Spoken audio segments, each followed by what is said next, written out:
Hello, good morning, everyone. Together again with me, Erlyna Abidasari, and today we are going to explain you about how to do final project examination preparation. And you are now with me in the research subject, and this is actually the very last meeting of us. Usually, it will be delivered at the end of the research subject course. Okay, so without further ado, let's go to the introduction. So why do you think that I need to make this one? Because it will help you to get ready to do your final examination projects. So now we will focus on five things that needs to be done. The first thing is the readiness, and then you need to focus more on what is going to be prepared. Yeah, the readiness consists of two things, which is the mental and also the cognition, and how you present the results in a very convincing way. So these five things that we will also learn and study in the speech. Okay, so now what is inside this explanation? What to prepare? Are you ready to do the examination? The things that you need to make for preparations when you want to enroll or when you want to register to the examination. The first thing first is that you need to prepare for documents, and then you need to also prepare for the cognition and also mental readiness, and then you need to also strategize how you will answer the questions, and you need to think about technicalities, for example, whether you want to do it face to face or you want to do it online. Yeah. Okay, so let's go to the first one, that is preparing your documents. So prepare your documents handy both in the online and also in the printed versions. The documents consist of four elements. They are the project complete versions. It includes the abstract and also the chapters, the references, and also the appendices or the sources that you need to be prepared. And the second one is about the instrument. You need to also provide the instruments both online and also in the printed versions, in case if you want to show the data, or if you want to show the instrument and results of the instrument analysis for the examiners. Yeah.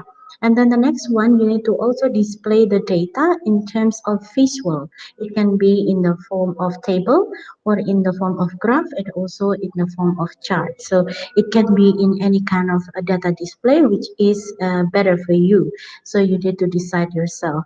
And this one is also goes to in the chapter 4. Usually in the data analysis, you can also display the results of data analysis in the table or graph or chart.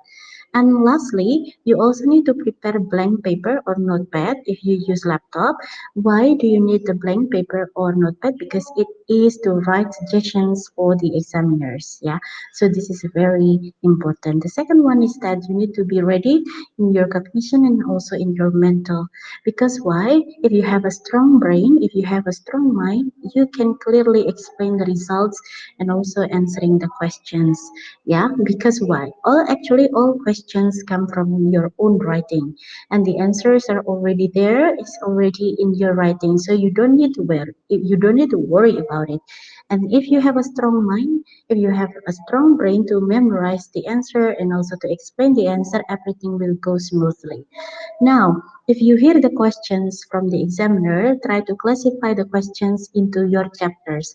For example, if the question is about background or literature or method, or maybe about results, suggestion, you can link that into the pages in your chapters. The background goes to the first, and then literature review goes to the second chapter, method, and then so on and so forth. So try to classify the questions to make it easier for you to answer.